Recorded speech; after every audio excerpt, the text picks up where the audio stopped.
Hello, everybody. Welcome to the new time slot. Today is TuffUke. I want to hold your hand. It is a lead sheet that we'll be working on thinking about how to create our own arrangements. And today it's more Beatles. We'll be doing Beatles for a while. I kind of like it. This is not by far the hardest one we've had to do. So let me go post this link on the website. The website is jollyrogerukulele.com, and link to Monday, link to join colon space control V, link to join is right here. I bold link, enter, edit, settings, open a new window, update, and update. Okay, so we should be all set with the link on the website. We're changing all of our time slots, so everything's a little crazy. And I'm glad you're here. Let's see if the link does actually get people loaded in here. And it will. Okay, good.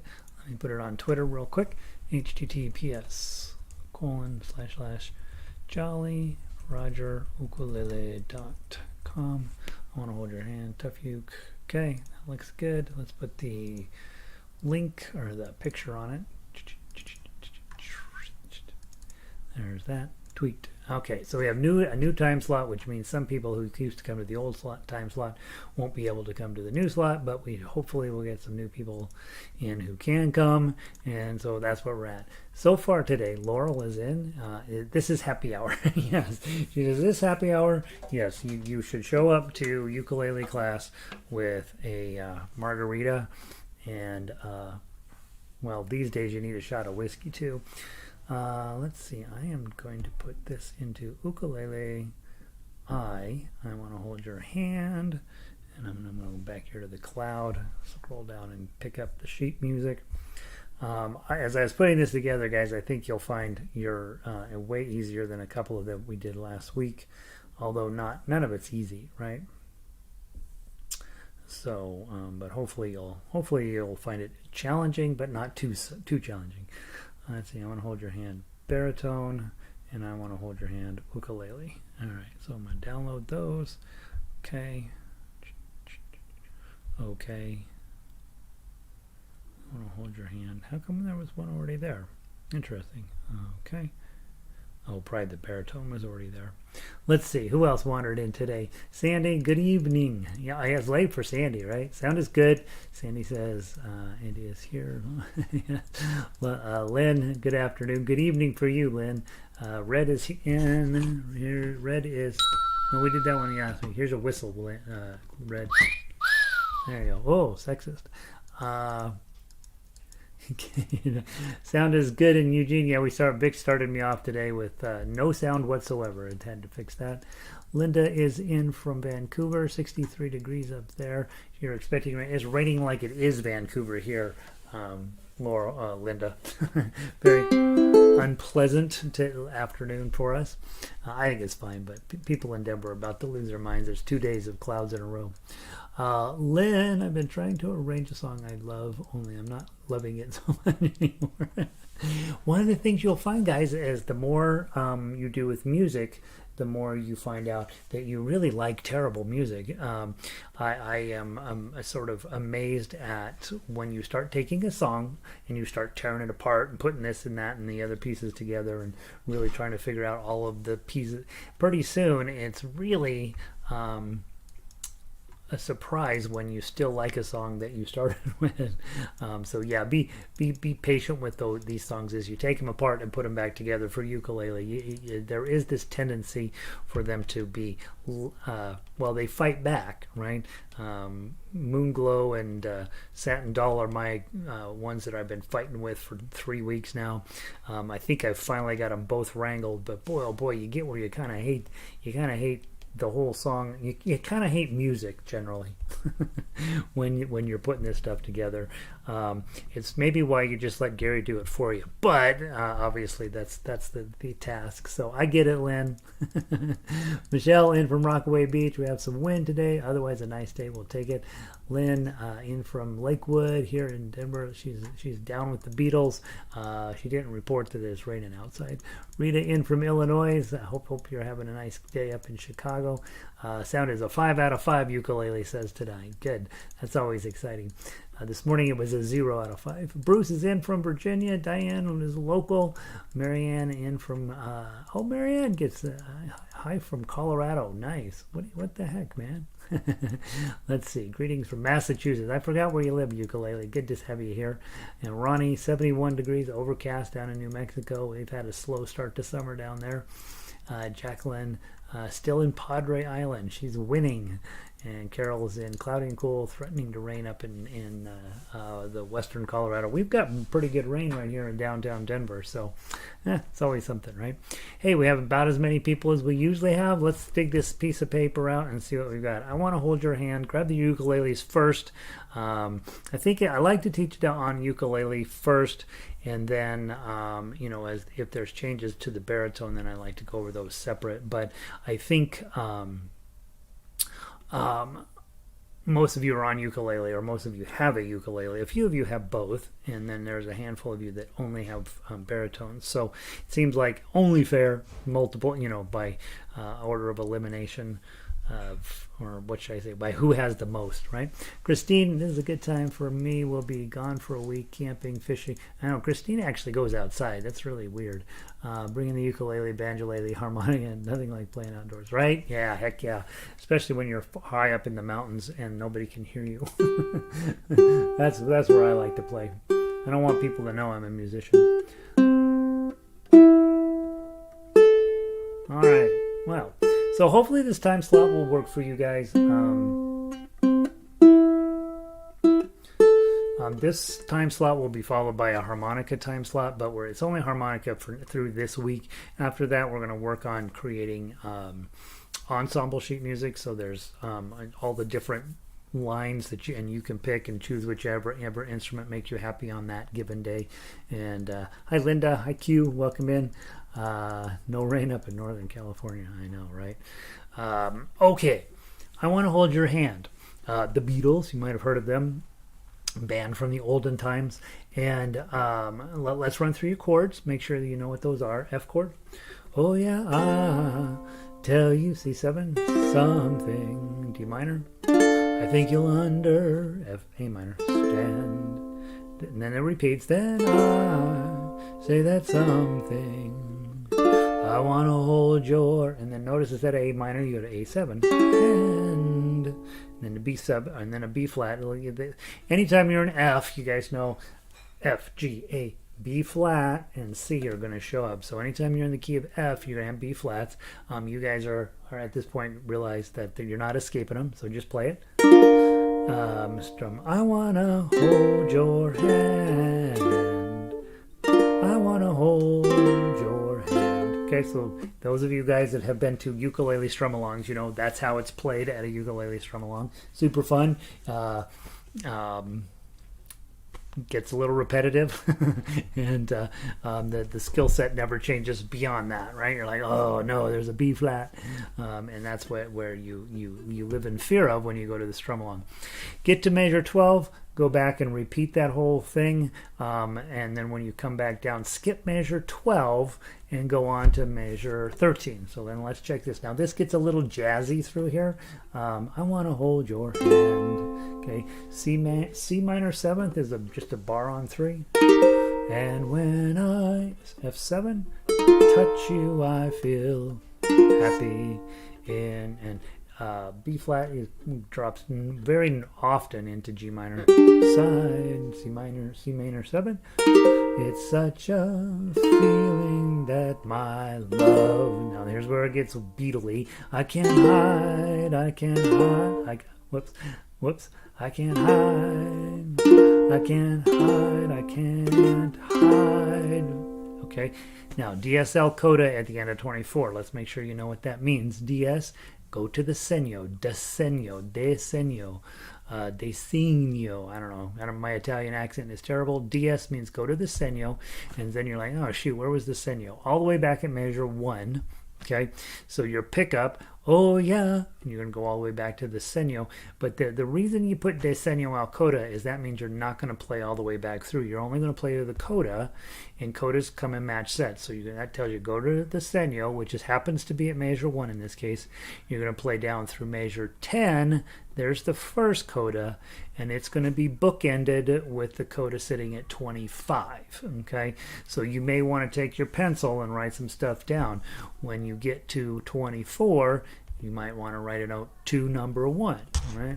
Take your pencil out to number 1. If they get real messy, I write those in for you, but this one's not that hard. To number 1.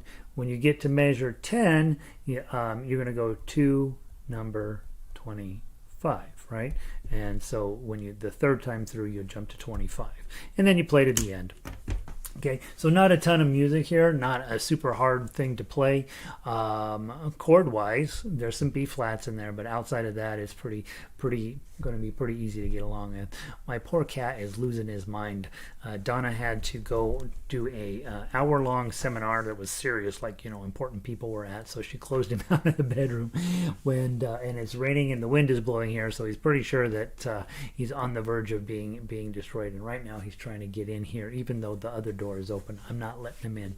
He's got to find his way in here. All right, so there's that. Now let's see who else wandered in here. Pam made it in. Very you are excited about this time slot. Good. That makes me happy. And Judy, let's see how this. Yeah, right. Let's try this time slot and see. It's got to work because it's the only time that works for me. So, so we'll make it work, right? A couple of you are probably messing your dinner hour up. I apologize about it. Tell your family that ukulele comes first and food second. And Annie made it in. Hey, Annie, good to see you. All right, let's play the melody. 3-beat count in. Let's just play it as written, so you get a few chimes through it. 1, 2, 3.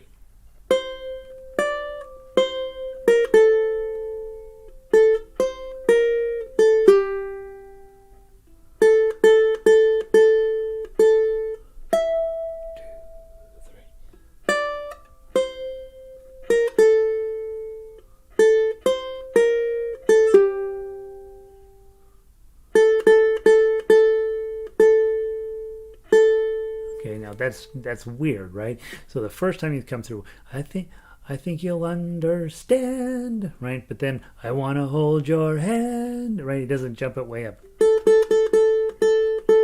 Okay, and then go to measure 9, get on the 8, ready, go, and go.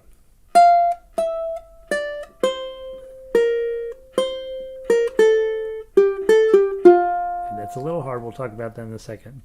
Go on to measure 11.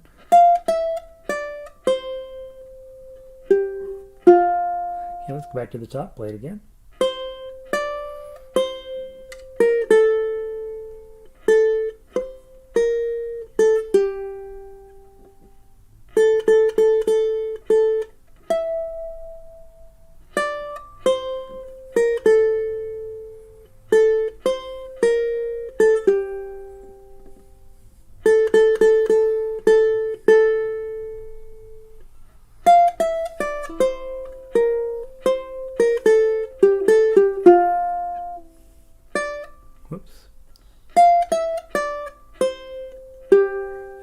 Skip over to page 2. That's your first and second ending. Make sure that you get comfy reading those.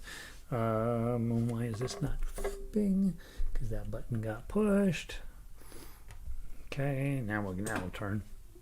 And then to measure 13. Okay.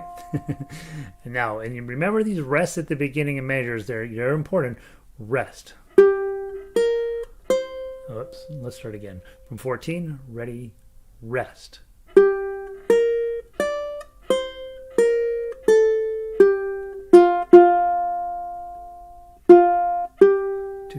3, 4, rest.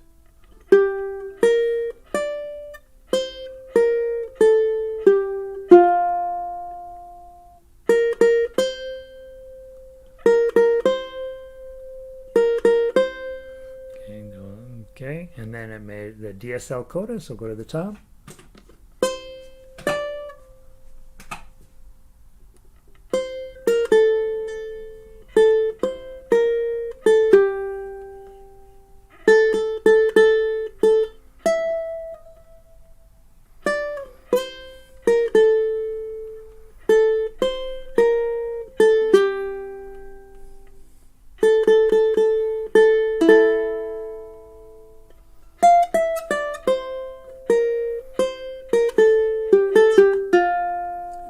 That's at the end of 10. Now you skip to 25.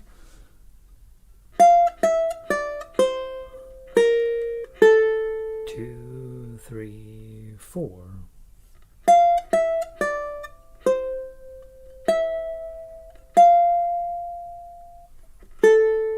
Okay, and then there's a F chord at the end. Okay, now, so melody is a little complicated. It is actually, the rhythm here is a little bit dicey, and so let's talk about a couple of things. Those of you guys that are going to end up arranging your own songs, this song has something in it that is going to be fraught with peril, and that's the 16th note. So look at measure 1. Oh yeah, I'll, right? That's what that little 16th note is. The word is I'll, but it's got 3 notes. I'll tell you something. Okay? If you're a singer, no problem. If you're a violin player, no problem. If you're a ukulele player, pretty good chance you're going to blow it. Okay? Measure 5, same thing. Then I'll say that something. If you can, when you're arranging that, you like to have those 16th notes on the same string as a note around it, so you can slide, right? Da da dum. In this case, you can go from the 1, and then all of a sudden you're in 0, and it's a little hard to get from 0 to 3 on the second string. So, you could theoretically put that note at a higher fret on the second string and then slide back. I don't do that often. I let you figure out if that's something you're interested in creating for yourself. Then even more perplexing, when you get down to measure 10, you actually have a little bit of an instrumental there in the original song that we tried to preserve here in this song. So you're going to go, I want to hold your hand. Right? Bum, ba-dum, ba-da-da-dum. So I think hearing it and knowing what you're after, and then just being confident, the notes themselves are not hard to get to, but the rhythm there, you want to make sure that you're paying attention when those 16th notes come around, because it'll make you sound better if you can pull them off. I tell arrangers in our orchestra, a lot of times they're not fully up to speed with their music theory, and there's a ton of 16th notes in there, or there'll be 16th notes tied over measures and this type of stuff, and generally speaking, you don't need those, generally speaking. Now, this type of song where they're showing up very sporadically, you're probably going to be, you can do them, right? But I'm also should point out, this song is set for 100, and we're probably playing at about 70 to 80 right at the moment. When you get it up to 100, getting those 16th notes in is almost impossible. And so I know on a lot of classical guitar music, it'll be just all 16th notes, but then when you look at the meter, it's a very slow pace that the song is meant to be played, because you got so many notes to try to fit in. So just be aware that 16th notes have a potential to ruin your arranger's life. Okay, so now you've got the song, you've got the chords, you kind of know what's going on, and we're going to now put all this pieces and parts together. So hey Warren, get in. Let's see, it's probably mid-morning for you over there, right, Warren? We changed the timing specifically for Warren. He had to wake up at 2 o'clock in the morning to come join our ukulele tribe, and that seemed, so we just cut Europe off in favor of Warren. All right, let's go through it. Let's talk about places where you would turn this into your own TuffUke arrangement. Okay. Almost never are you going to put the chord on at the beginning, so the 3 and the 5, just leave them. Okay, oh yeah. Now you got your F chord, your melody note's a 3, so probably you've done it a million times, 2 0 1 3, just like we've done all the time. Strum that, and then the 1 0, and then you might hit an F chord here, tell you, or maybe not, right? You for sure are going to hit an F chord on that first beat of measure 1.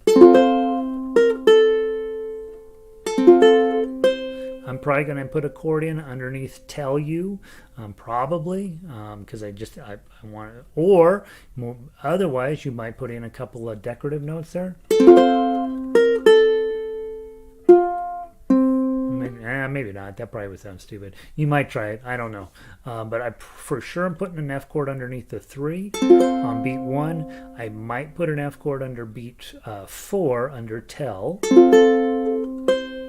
And then measure 2, I have a C7. You're welcome, Warren. Measure 2, you got a C7, and you happen to be holding a B flat as the note anyway, so that works out pretty good. Okay, now I'm almost for certain going to put in a couple of decorative notes after something because I don't like just a dotted half note sitting there with nothing going on afterwards. Our instrument just doesn't have enough sustain. You can kind of get away with it on a baritone ukulele, but really not on ukulele. So try to think about if you've got a dotted half note and nothing after that, hold the chord and pick around until you find a couple of notes you like, and then pencil them in. Okay. Also, by the way, guys, last week I was giving you the melody line on the TuffUke line as well, and I chose not to do it this week. You'll let me know which works better for you, but I think generally speaking, if you're handwriting in your whole TuffUke there, it might be easier to not have the notes in there, because you can always look up at the ukulele melody line and pull down your notes, but it gives you a chance to actually physically interact with the paper for all parts of your arrangement, and should help. I don't know. I think it's going to be better to have it not filled out than to fill it out for you. Okay. All right. So then we've done measure 2. D minor at the beginning of measure 3. So I would do a D minor at the beginning, then I play those 3 zeros under I think you'll, and I'm probably going to drop in another D minor under understand just to help fill out the measure. Now you got an A minor, you got a couple choices, right? So I've got this here, right? I got a 7, melody notes on 7, this is on 2. If you can pull this off, this is what you want to do, because you can't do this on a guitar. So this all of a sudden makes you have a thing you can do on ukulele that other players can't do. 2 on your A minor, and then your index finger on A minor, and your pinky finger up on 7. Okay, that's what I would do. But a lot of guys are like, that's really a far reach. Can I find an A minor up here on 7? So I'm like, I don't know. I pull out my chord chart. I go, I'm going to make sure I'm looking at high G, find chords, put it on A minor. Okay, this is what comes up on my screen here. It's just, all of the notes in there, all of their possible positions. I scroll down to number 7, and I said, what do you know? If I do the E minor shape on 7, I now have another A minor, and all I'm going to do is I might avoid this top string, or I might put on this whole crazy D minor shape. Right? I don't really necessarily feel like that's necessary. Maybe I leave it open. I get a kind of a cool sound. I get the A minor 6th with this G string open on top. But what I'm going to be doing right there, if I can't reach this one, which sounds pretty normal, then I'm going to go to this E minor shape, which is normally on 2, up here on 7. And that sounds pretty cool too, right? It sounds different than the original, but all of a sudden I have created Gary's version of that. Okay, and then slide down and hit the 5. And and then you guys know how music works, right? This is going to be a repeat of the intro, so I'm going to probably go through and handwrite in exactly what I already did.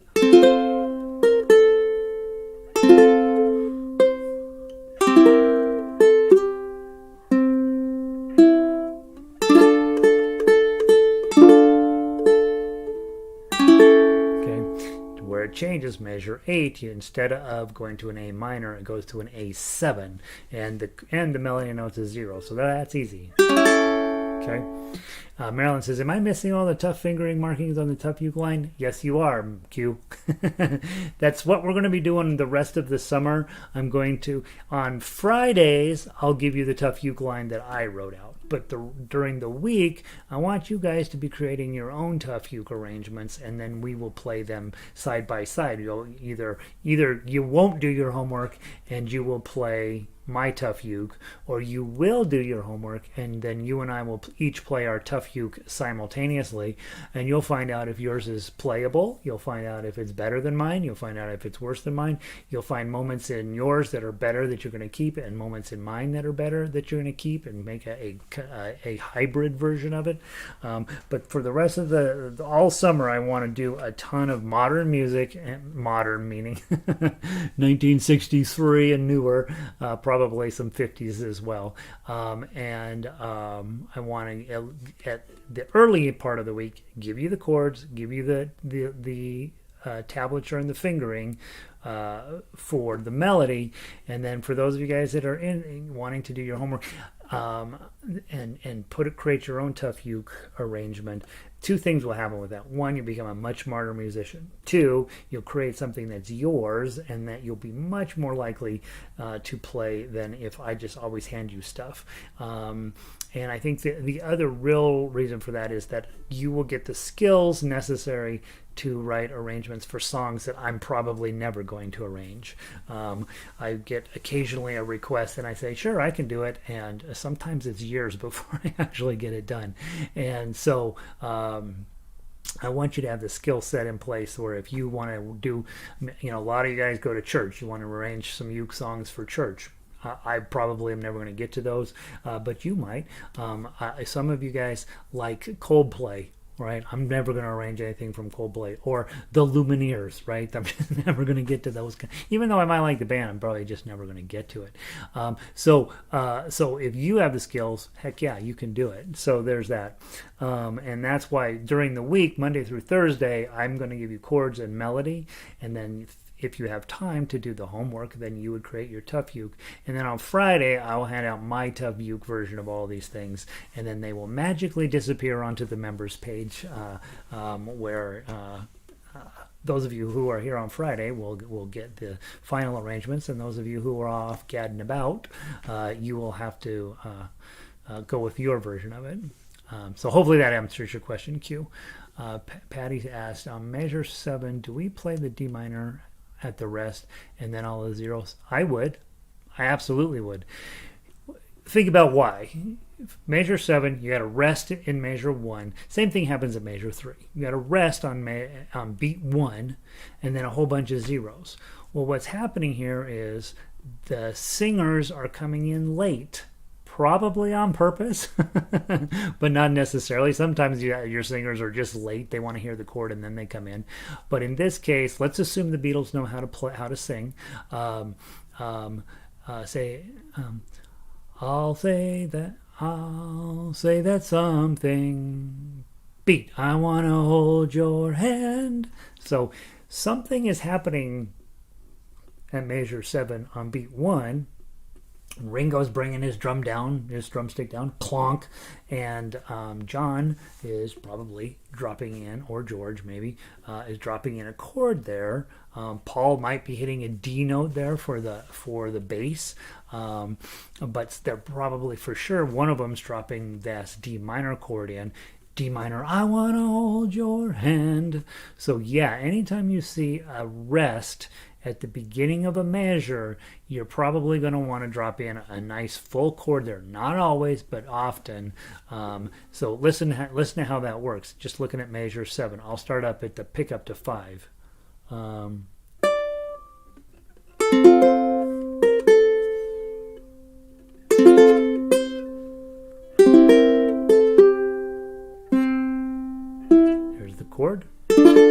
I wanna hold your hand.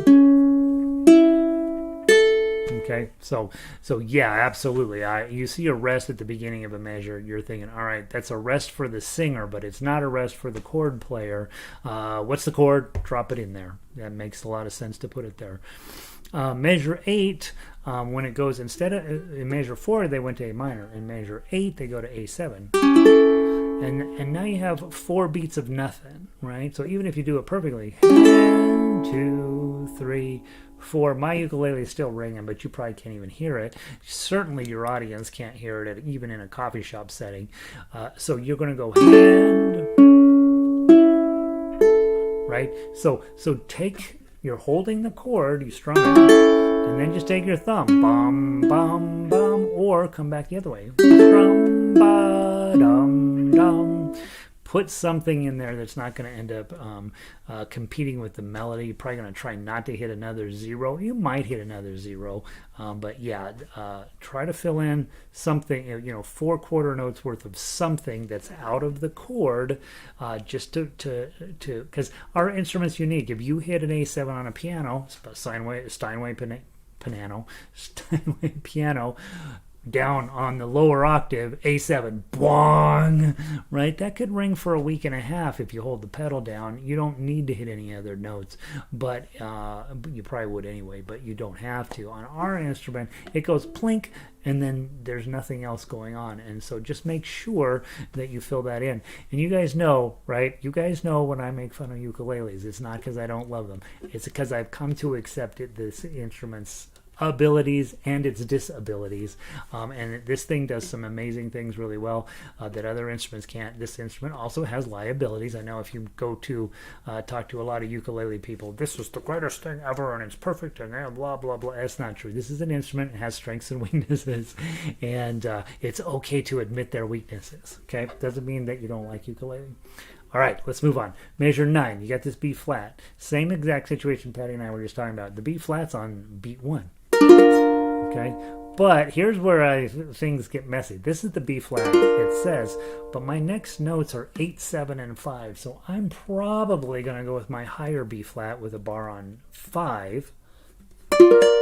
And then my pinky's ready to go. Right, and then I get 8, 7, 5 with just hardly any work there. Okay, and then I've got a C7, but my melody note's a 3, so I really want to strum that. It's going to look like a C chord, right? Okay, and then we get into measure 10. I have an F chord, but I've got 3 in my melody, so I'm going to probably, I'm for sure going to do an F chord, and my pinky on at 3. And then I've got these 16th notes to deal with, so don't be shy about getting after them. And then the D minor is sitting right above the 0, which is perfect for us. So I'm probably going to play the 3 with my pinky so I can hold the chord on the whole time. Okay, does that make any sense? So let's go through just from measure 9 to play 9 and 10 real slow. You can do a regular B flat. Right? But in order to do that, you have to hit the B flat, take it off, come up here, get the 8, and then your ukulele stops making sound because you've taken B flat, lifted your fingers up, it stopped all 4 strings, and you got to go up here. Whereas if you use this B flat that's already up there, you don't need to take anything off, and that allows the instrument to keep ringing. Okay? It doesn't keep ringing because it's it's ukulele, but it could. Okay. I want to, and then grab your C chord, hold your, and you could even strum that twice, hold your hand.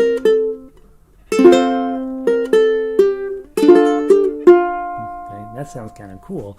So make sure you put a D minor underneath the 0 and then plan to play the 3 and the 1 in measure 10 with your pinky. Well, your pinky plays the 3 and you already are holding down the 1. So that gets you this nice bum ba dum ba da da dum. Okay, and that sounds kind of cool.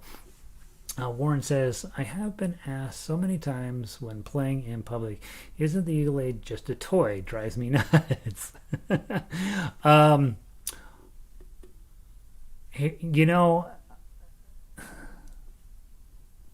the people who are going to ask you that are almost always inevitably quite easy to impress, right?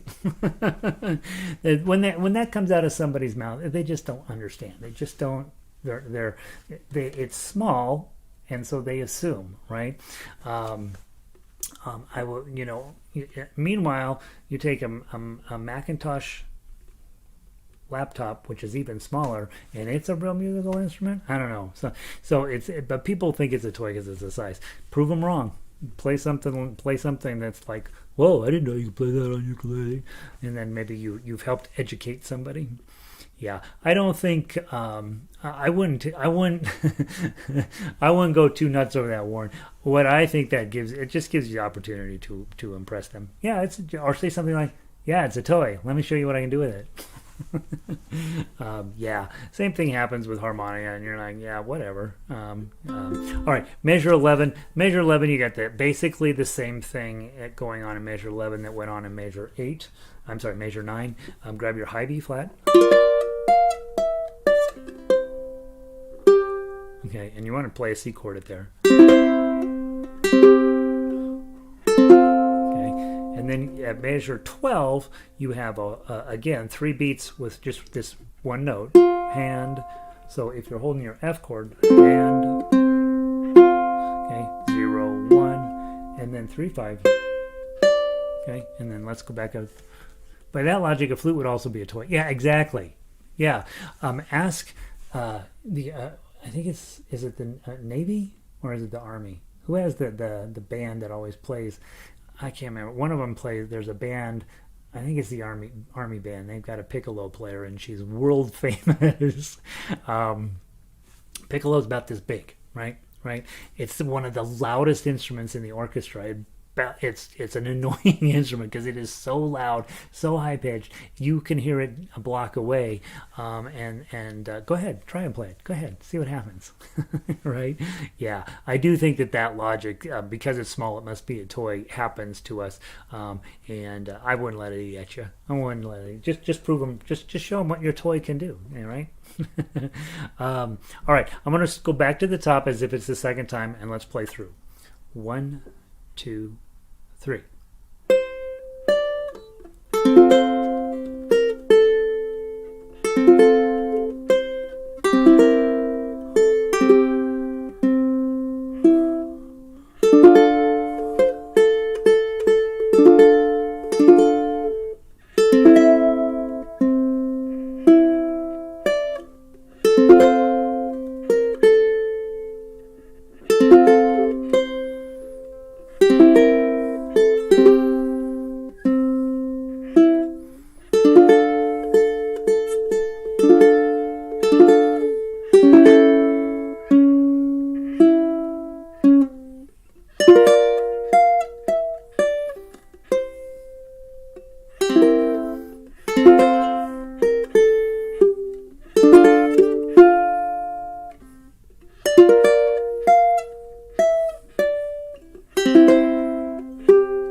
Page 2. Okay, hopefully some of that made some. Hopefully somewhere a light bulb came on. Right, page 2, you've got a regular 1 underneath an F chord. That's a plain old F chord. Okay, do some decorative notes there. 0, 1, O, and now as very typically with this happens a lot in Beatles music, especially their more popular stuff. A, B, A, just like you're straight out of Tin Pan Alley. They just borrowed that song structure. It totally works, and so why not use it? You're going to put a bar on 3 for the chord there at the beginning of 14. And when I, and now because that's kind of weird, I would probably strum the 3s. And I'm probably going to go with a 6 on the second string so I can leave my bar part down. So the note is a 1. If you find it inconvenient to play a lower note on a higher string, look for a higher note on a lower string. So in this case, it's a 6 on the 2. So I'm probably going to go with that instead of the 1. Okay. Okay, and then I've got my F7. Now, those of you guys who've been around a while, you're used to this crazy shape. You don't like it, but it's going to come up. Here's your E7 shape. Okay, to move it up one, you slide everybody up one, add an index finger on the second string, first fret. Now it's an F7. Okay, and look at what happens. Your pinky is already on the 3, and you're like, oh, sweet, job done.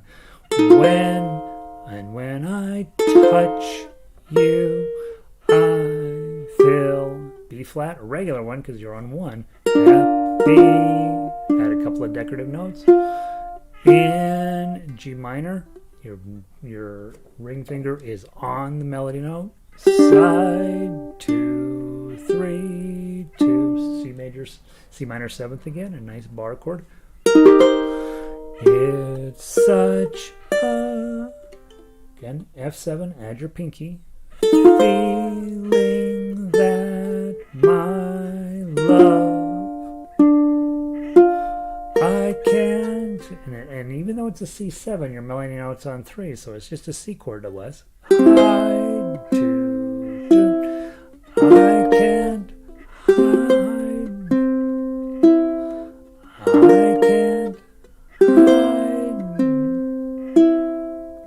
Now, the melody is still a 3, but you know in TuffUke we hardly ever do a tie over a measure because we want to use that time to put in something cool. And so at the beginning of measure 24, I'm going to abandon the 3 that's the melody, and I'm going to put in a regular C7. Okay, and then we repeat 3, 5. Let's go back up to the top. Let's play all the way down. Go.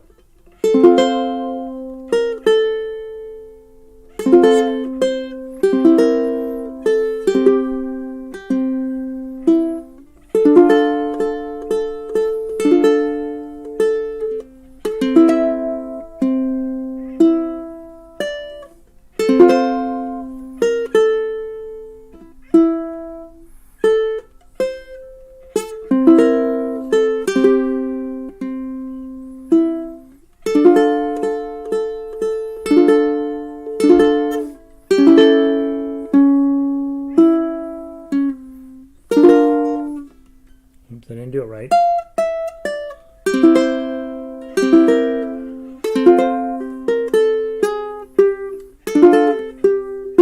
Okay, now there's your coda at the end of 10. So you jump over to page 2, measure 25, and there's your B flat again.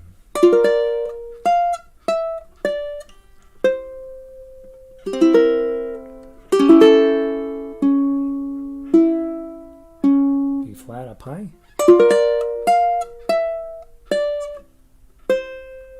and then slide up from that 3 to 7. And then you got a B flat on 8.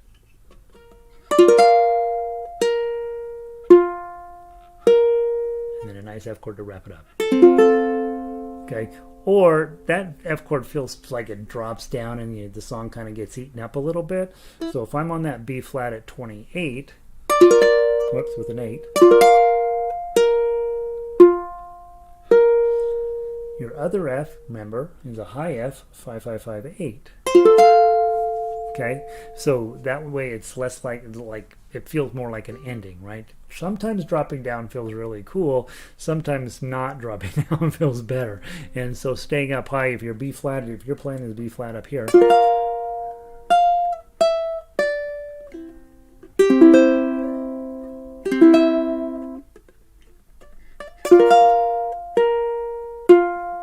you've got a low G, you might get away with that. And then a high F. Okay. Why are chords marked when sometimes we aren't even playing a single note in that chord? Well, it's welcome to TuffUke, Q. So there are plenty of times we're not going to play some of the notes in the chord. Several reasons why. So if you play a chord on every single note, the song will feel very heavy, and especially on our instrument, it doesn't sound good. I watched one time. I watched this old guy. He must have been 80, 85. He was a heck of a piano player. Every single chord he played was 10 fingers, right? He had all these notes in every single, a very legit jazz player. The problem was, even on piano, when you got 10 or 8 or 10 notes in every single moment on the song, pretty soon it feels very heavy and very cumbersome, blah, blah, blah. Whereas a lot of times, if you just strum a single chord, let's go to measure, let's pick the first measure. Okay, if I play a chord every single thing, it's going to feel kind of heavy. Oh yeah.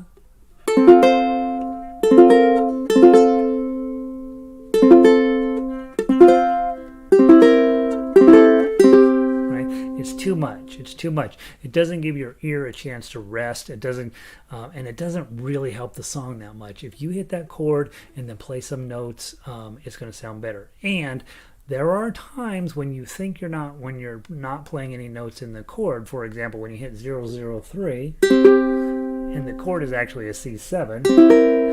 Well, you have hit notes in the chord. You've hit these 2 0 notes, plus you hit this 3, which is actually in that chord. We just don't usually play it that way. C7, you can play it with your ring, the C7 here, and this one down. We get a different flavor of a C7. But you'll have lots of time when you will find that what feels like you're not playing the chord at all, and you actually are playing. You're playing all the notes in the chord. They're just maybe rearranged someplace else on the fretboard, or in a different way than you would normally expect them. So in this piece of music, every single chord is getting played. At least part of the notes in that chord all the way through. So while it may not look like that, you really are. And then Lynn says, hey, where does that C minor 7th and the F7 come from up in measure 2? Well, here, let's take a moment to think about that. Okay, so dun, dun, dun, dun, dun. Here we go. You know this drill. Okay, put your hand in front of your face. You're in the key of F, right? F, G, A, B, in this case B flat, and C. So F, B, and C. F, B flat, and C are our main chords. Okay, and so we've got an F and a C up there in measure 1 and 2, and they have a D minor. And you're like, oh yeah, there's this 6 minor over here. So F, G, A, B, C, D minor. Anything on 6 will always be minor, so that's hanging out over here, and that works pretty well. The other thing the next chord coming up is an A minor. F, G, A. Anything on 3 is going to be minor as well. So that's a normal chord in the key of F, is A minor. Okay, so far everything's working out great. Okay, it gets a little weird at measure 8 because they put an A7 in there. That's not really part of the key of F, but it works because you're coming out of a D. Okay, coming out of this D, E, F, G, A. Okay, so it kind of works. It's not too far away from the main idea. And then we drop over into measure 9. B flat was it was our 4th, and C7 is our 5th. B flat, C7 goes back to the main. F comes over to D minor. Everything's working out just exactly like Bach taught us, right? All of the chords are exactly what we'd expect them to be. The A7 presents a little bit of a different feeling in there. And then we get over to page 2, and the C minor 7 sneaks in there. Okay, this is what we do is we have the A section and then another A section. Now we go into the B section, or these days we call it a bridge. And what this bridge is doing is giving you a different flavor, a different idea, so that we can then go back and do the main idea again. And in this case, rather than going to a C7, they go to a C minor 7th. Okay, just gets a different flavor to it, a little bit different approach to what's going on, and you'll hear it quite plainly if you listen to the song.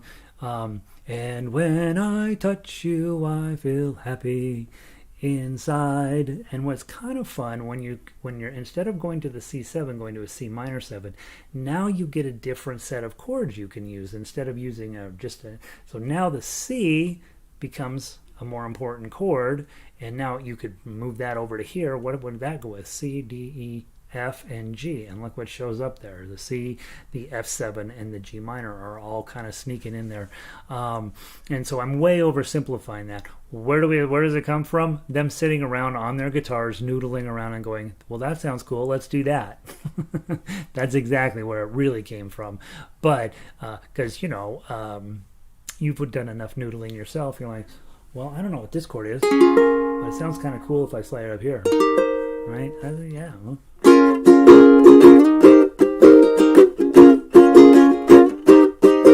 No idea what the names of those chords are, but I know they sound good together. And when I'm writing a song, I start noodling around. I'm like, oh, when the next song I write, I'm going to make sure to put this, going to that in it. Okay, and then it's my job, the guy with the old white guy with a bow tie on, to sit down and write out exactly what they wrote, what they played, and then figure out what the names of those chords are. So how it really came about, they were noodling around and found it, and it sounded cool.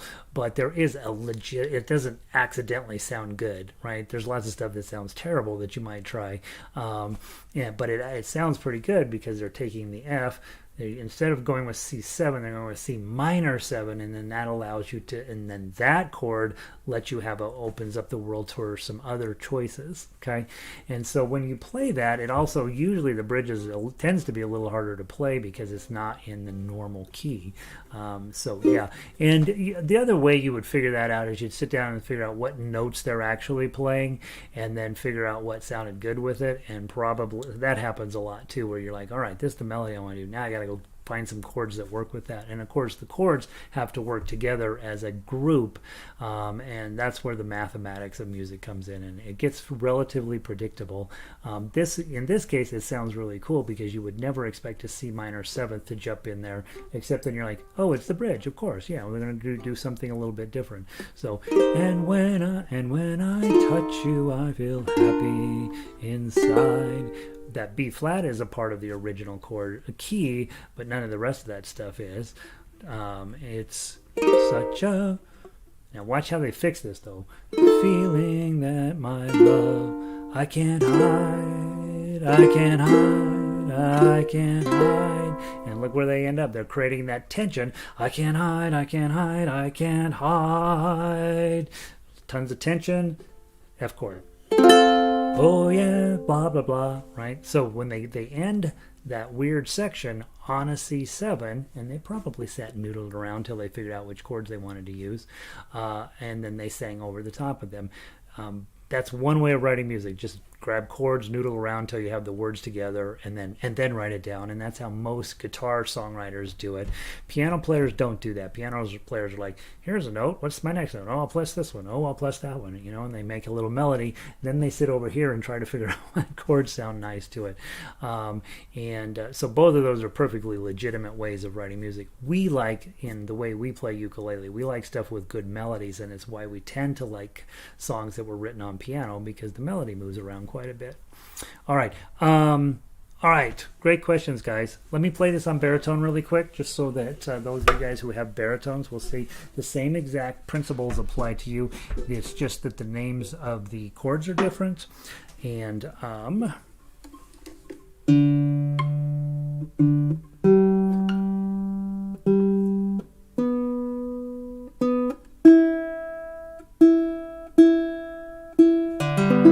all right, and by the way, just schedule-wise, I'm going to create a new link for the harmonica class that's going to happen next. You guys probably don't need to come to that quite yet because I don't have the music set up for you. Well, it's kind of set up for you. If you want to come, you should. But starting next week, then we'll just have one link for both the harmonica ensemble, the class where I'm going to try to get everybody just to come and play some music, and then we'll have this hour, which is more instructional. And then also remember, tonight we have orchestra, and we have songs that make you cry, not because they touch your heart, but because they're hard to play. So please come and join us for that. It's for members, obviously, to get the sheet music off the member site. Now, Here's the other nice thing about baritones. Okay, look at the chords you're going to be playing. If you are on ukulele, you can just strum right along with us. C, G7, A minor, E minor. You'll know all those chords, and so you could just pop right in, be the rhythm section, and let the lead baritones take the lead, which they never get to do. Page 2. This is G minor 7 for them, but here's your G minor, right? You know your G minor, your C7. You know how to play that D minor. So the only one on here that's unique at all is that G minor, and you guys probably all have that handled already. Your G minor 7th is actually just a partial B flat. It's just these two here with your middle finger there. That's your G minor 7th.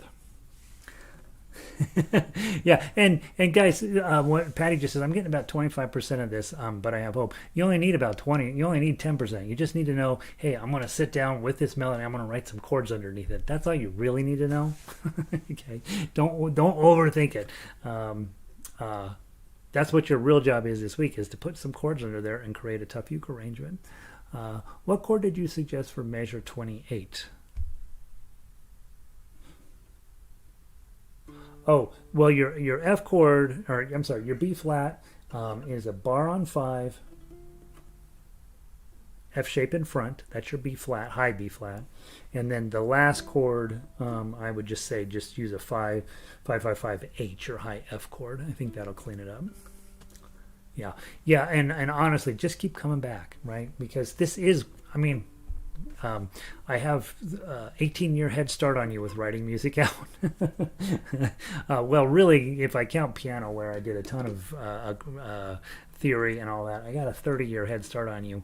It's okay if you don't understand everything. What you do understand is that if I take 3, 5, and then I put this shape underneath it and play that, I get...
F.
Okay, so just looking at the chord and then putting in as much melody as you can, then look at the next chord, putting in melody and then putting in the melody. And so my eye is continuously going up. What chord am I on? What shape am I? I don't care about the name. I just care what the shape is. And then I add in the melody notes underneath that shape, and then add in a few decorative notes if I can. The whole thing is complicated to do on site, but if you sit down with your pencil and just write something out and then test it out, I think you don't really need to know a lot about it. I'm going to give you the melody. I'm going to give you the chord. So I won't overthink why that chord happens to be there. Lynn's question is valuable, but it's like, I don't know. It's just because they found that chord sounded cool there. So you take that chord, toss it in underneath the melody, and see what you end up with. You got all week to mess around with it. I've got I can't remember. I'm going to do Yesterday, and I'm going to do. There's a couple other Beatles tunes that I want to do this week, and then on Friday I'll give you out what I think would be an arrangement. So if you're like, you know what, I don't mind playing the melody, I don't mind playing the chords, I don't really want to go through and do the paperwork necessary to put those two together, I'll just wait and let Gary do it for me. That's perfectly fine. So, all right, guys, I got to get off to the other class, and so I will talk to you guys tomorrow at this time, and we'll keep moving. We'll work this hour for a while till it gets comfy, and then we'll go from there. Okay, so thank you all for being here. Thank you for putting up with the first day of a weird idea, but it's going to be great. I promise you'll be better players because of that. Let's see. So I'll see you a little later. Thanks for sharing a few approaches writing. It's really interesting. Okay, thanks to ukulele. Just keep coming back. Lynn's correct. Pam, I hope they're coming back. I'll understand a bit more every day, a little bit more. We're gonna do it all summer, so you guys will be authors at the end of the summer. Evelyn, good to see you. Lynn, Lynn's every day. Just show up. Just keep showing up. I promise it'll work. Q. Yeah, a bit more, just this much. You just got to learn this much every day. Yeah, good. Hey, Kat. Good to see you. Vic. Pam, same here. Thank you, guys. See you tomorrow. Good. Nice practice tonight. Thank you. Okay, good. All right, guys. All right, I'm going to pull the plug. I got to go get the harmonica player started. So I will see you guys tomorrow. Bye.